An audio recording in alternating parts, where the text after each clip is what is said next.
Okay, guys, welcome back to Mission Miles. Some exciting news. I do want to go ahead and say, first of all, that I know it's been a really long time since we've recorded or gotten anything uploaded, more than a year.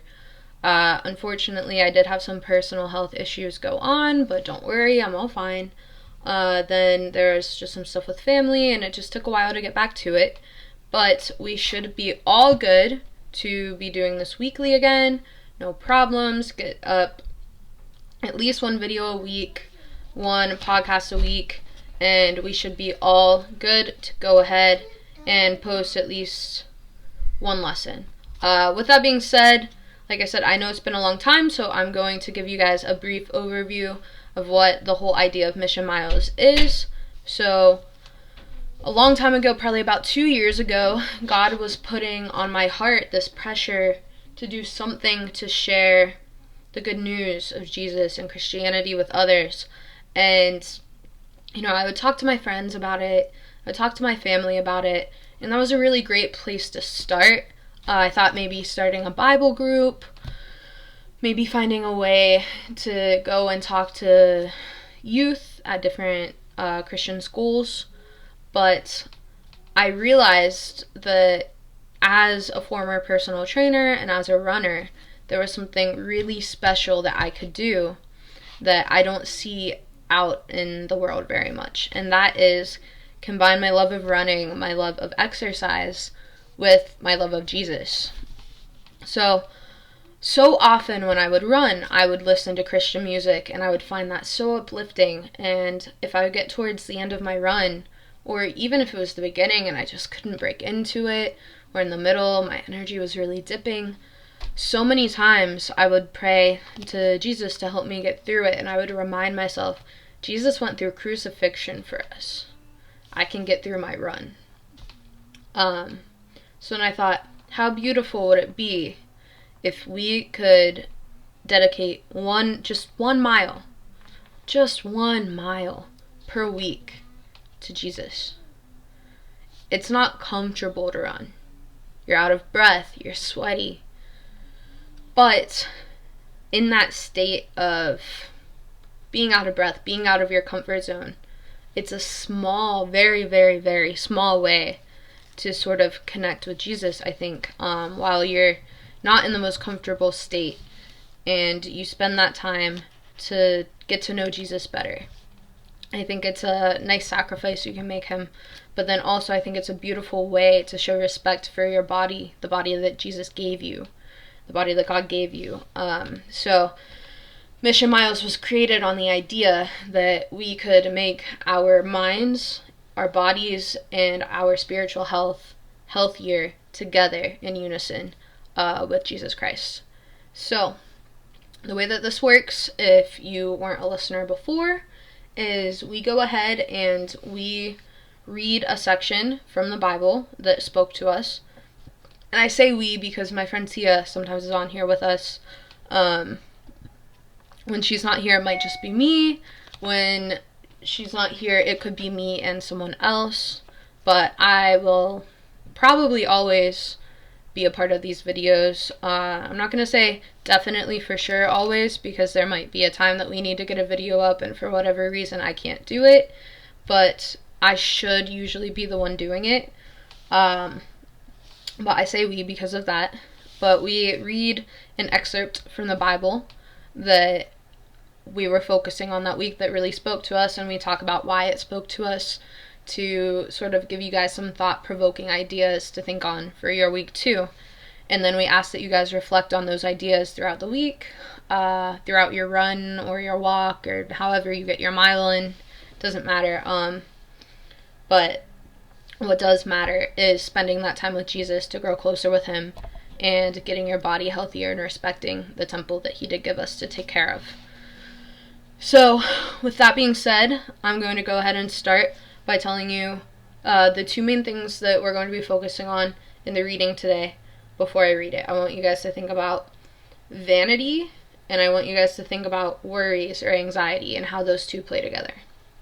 So, I'm going to go ahead and read it, and then we'll talk about what we think about it, how it makes us feel, And I encourage you guys to follow us on YouTube. Now we're getting YouTube videos up of the podcast, so follow us on YouTube at Mission Miles Official.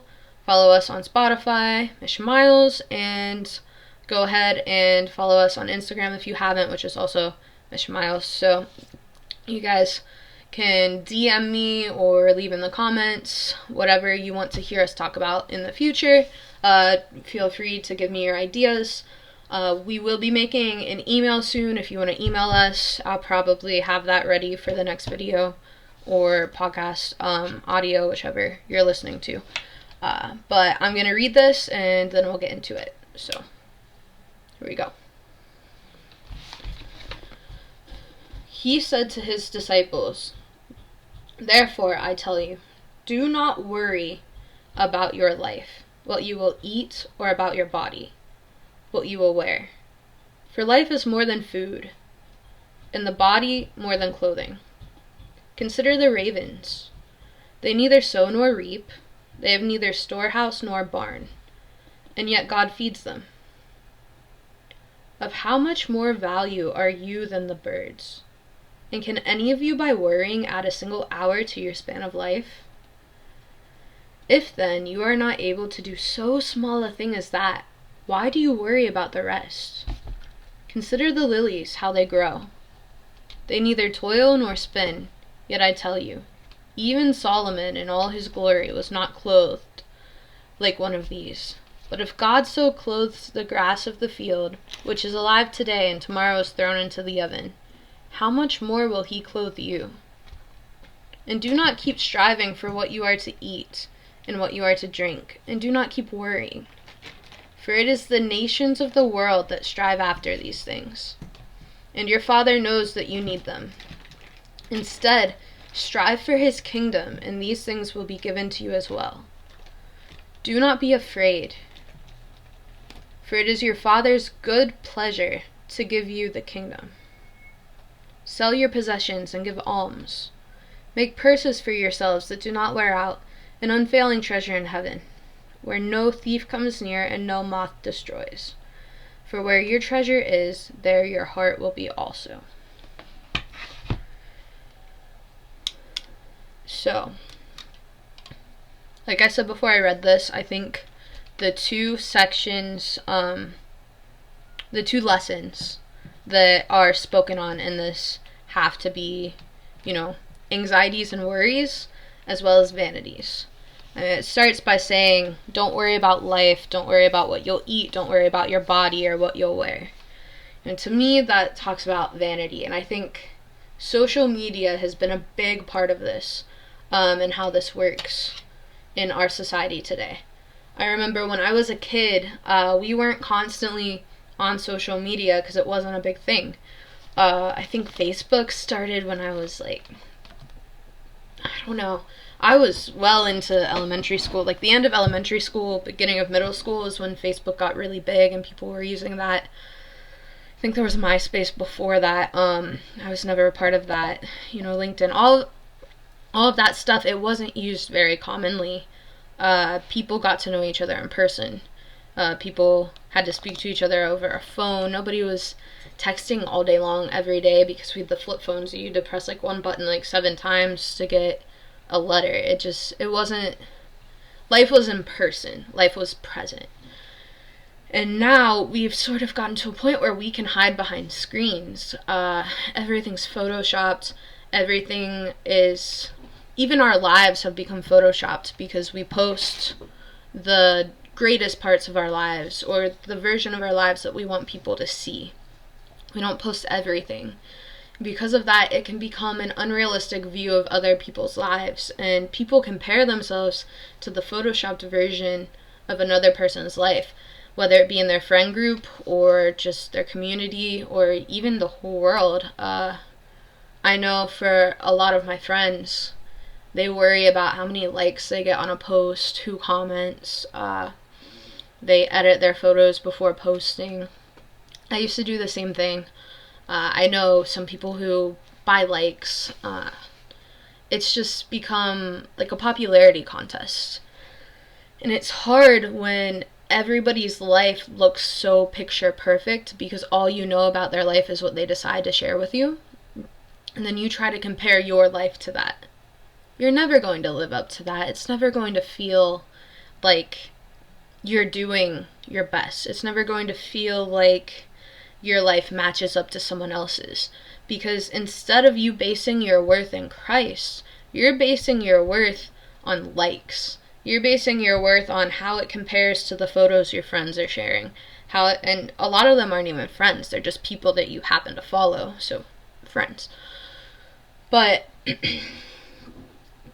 if we base our worth in life on likes and comments on videos, or how our social standing compares to someone else's social standing, that's not an accurate view of the other person's life. Everybody has struggles that they don't share and they don't talk about. And why would you post all of the bad things about your life? It's not logical. You wouldn't. Or people who do, it may be for attention or a cry for help of some sort. But usually what you see is the best version of someone's life, or what they want you to see. It's not the full picture. And I think that's why this passage starts by saying, don't worry about your life. Don't worry about what you'll eat, or your body, or what you'll wear. Those things aren't of importance to the kingdom of heaven. Your body, this is where you get into, I think there's a lot of influencers right now who are showing you how to get snatched, or the big booty trend is a thing right now that's really big. Comparing people's butts to peaches and stuff like that, or being tan, or having extensions, whatever it may be, whatever the social trend is at the time. You see it blasted everywhere you look, and so you start to think, oh, this is what I'm supposed to be doing. But it's not. That's not important. That's not the thing that you need to be focused on. You need to be focused on the word in the Bible that Jesus is trying to show us. This is the way to me. The only way to the Father is through Jesus Christ. We know this. He told us this. The way to the kingdom of heaven is through Jesus. And Jesus doesn't care what you're wearing. Jesus doesn't care what you're eating. He doesn't care if you're the skinniest or the fattest. What he cares about is if you live your life in accordance with his will. So, I'm not saying don't take care of your body. Take care of your body. But the problem comes when taking care of your body becomes more important than taking care of your soul. So that means if you spend more time worrying about what the number on the scale says, what size jeans you wear, how much weight you can lift, that doesn't matter. What matters is, are you loving people the way that Jesus asked you to? Are you taking care of the people that are less fortunate than you? Are you taking care of yourself, personal hygiene, respecting the body that God gave you? Are you living your life in a way that honors the body that you gave God without creating an imbalance of importance, where the body becomes more important than the soul? The same way that we nourish our body with food is the same way that we need to nourish our soul. Our soul is nourished through Jesus. Reading the Word, reading what he has to share with us, and the guidelines that he gives us for life. And I know that so many times I hear people say, these are usually non-believers, but so many times I've heard people say, well, why does God care what I do? He cares because he's your dad. He's your father. I know as becoming a parent, I understand my parents so much more now, but also I understand God better. Because as a mother, I know that it is my job to make sure that my child is safe, to make sure that my child grows up to have the correct mindset. And if my child is thinking that they're not worth as much as another person because they aren't getting enough likes on their social media, that's a really depressing thought. That someone would consider their worth based on what other people think. And we all do it. I do it. But as a parent, it becomes so much more painful than when it's yourself. Because you look at that kid and you're like, I love them with all of my heart. I want them to be happy. I want them to be healthy. I want them to make good choices, and I want them to live a life worth living. And God knows so much more than we do. It's the same way that you aren't going to let your kid eat 20 lollipops in one day just because they want it, because you know that that's not good for them. A lot of times the things that we strive for, the things that we want for our lives, we may think, this is good, this is what I need to do. But God might know better. He might say, that's not what you need. He'll close that door, but when he closes the door, a window opens. And I can think of one thing in my life. I've struggled with it a lot. I've even gone through resentment, and I'm working through it. But one thing in my life that's a perfect example of closing a door and opening a window is my move after we got married. So when my husband and I were engaged, we were living long distance because I was finishing school online and helping out with family in Pennsylvania, and became a full-time personal trainer and was working up the ladder with that. Loved my clients, loved my job, felt like I was making a really positive impact. Lived near family so I could help out. I was lecturing at our local parish. Like, everything just seemed like it was falling in place for me, like I was where I was supposed to be, and like I could really build a future there. However, on the flip side, my now husband, then fiance, he was here in St. Louis, and he was doing the same thing. He was building a network, and he was building a future for himself. It's not that we weren't communicating, it's just that we were living in different places at the time, and we were following what was provided for us. And it came to the point we had to make a really tough decision on whether we would stay where I was or we would stay where he was. And I ended up giving up my career and the path that I thought was so right for me to defer to his path. And it was hard. It was a hard decision to make. I struggled with resentment for it.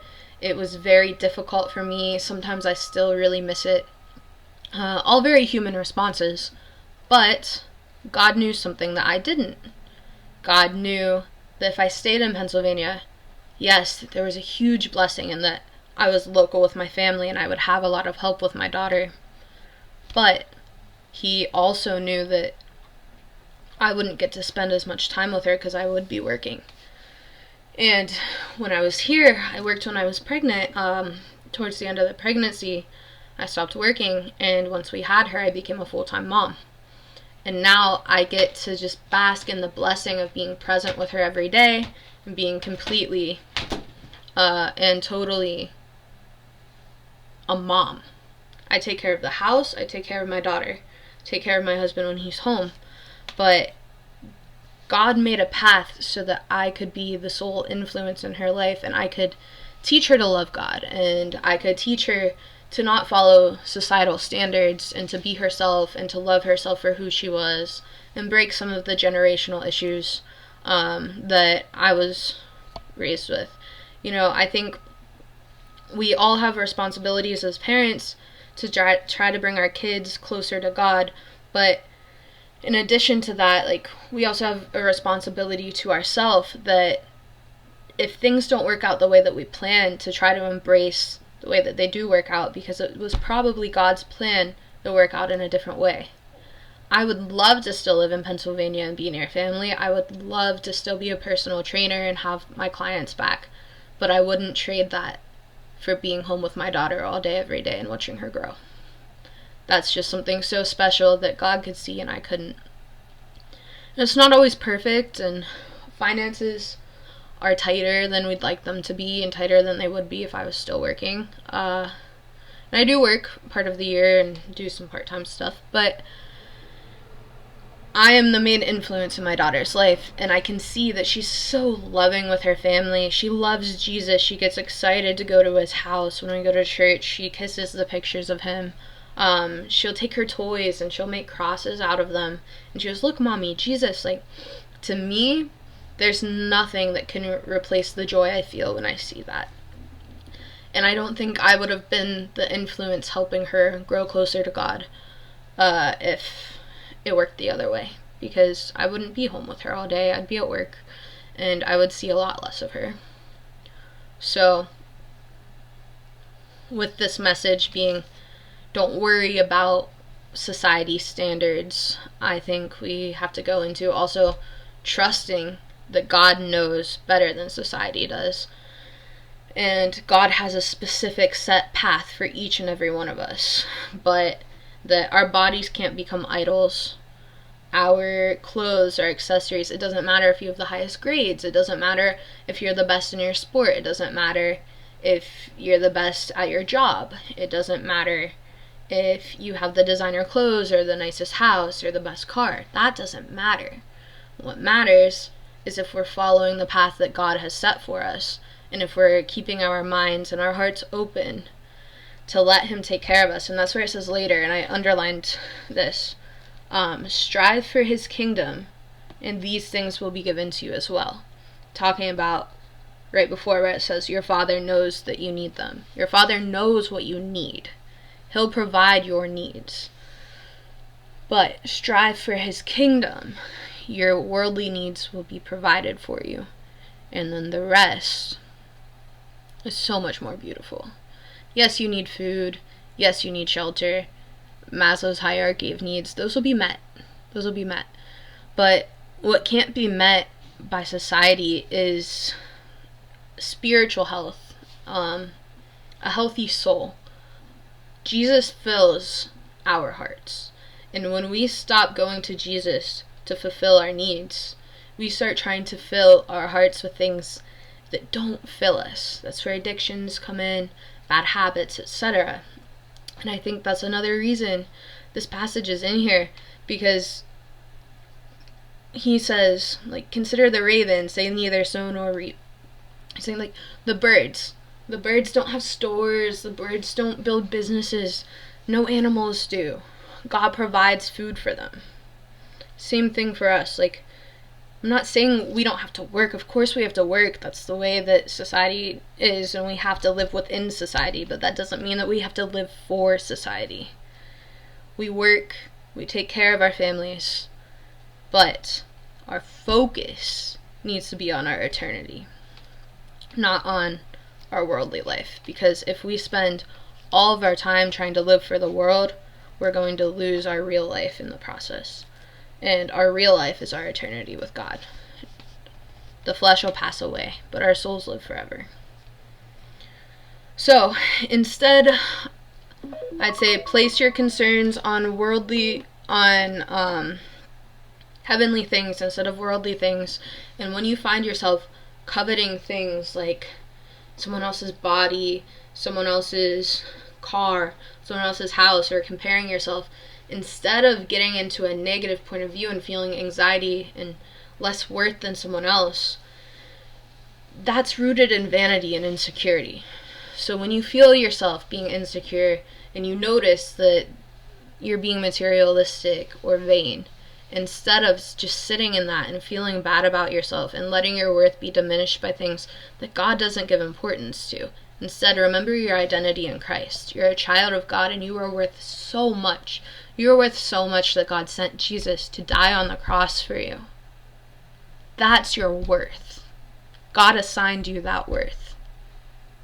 And he says he's a gentleman. He will knock at the door, but he won't force himself in. So he's always there for you. You just have to invite him in. That's all it is. Invite him in. We're never going to be perfect. We're always going to make mistakes. But when we turn to God and ask for forgiveness, we need to make sure that we are asking him to help us trust him and to help us follow his path for us and to help us continue to do the things that he wants us to do instead of being distracted by the things that society wants us to do. So, bodies, clothes, accessories, appearances, that's not important. Loving each other, spreading God's joy, spreading God's message, those things are what's important. Taking care of the less fortunate, doing what you can to help the people in your life. There's always a way that we can spread the love of Jesus. Try not to be judgmental, and when you find yourself judging, shut it down. You hear a judgmental thought in your brain, say, no, that's not what I think. This is a child of God. They have the same assigned worth that I do, regardless of what they say or do. We need to try to be less vain and try to be more present with God, more intentional in all things. And so, as I wrap up this week, I just want to say thank you guys for listening. Welcome back to Mission Miles. We are going to be a lot more intentional about getting our stuff up weekly and sharing the word with you. And I ask that you guys go ahead and you run that mile with Jesus, or you walk that mile. You get your mile in with Jesus one way or another. But thank you so much. Subscribe, like, follow, send us DMs if there's something you want to hear us cover. And we will see y'all next week. Thanks so much. Bye. Bye. Mommy.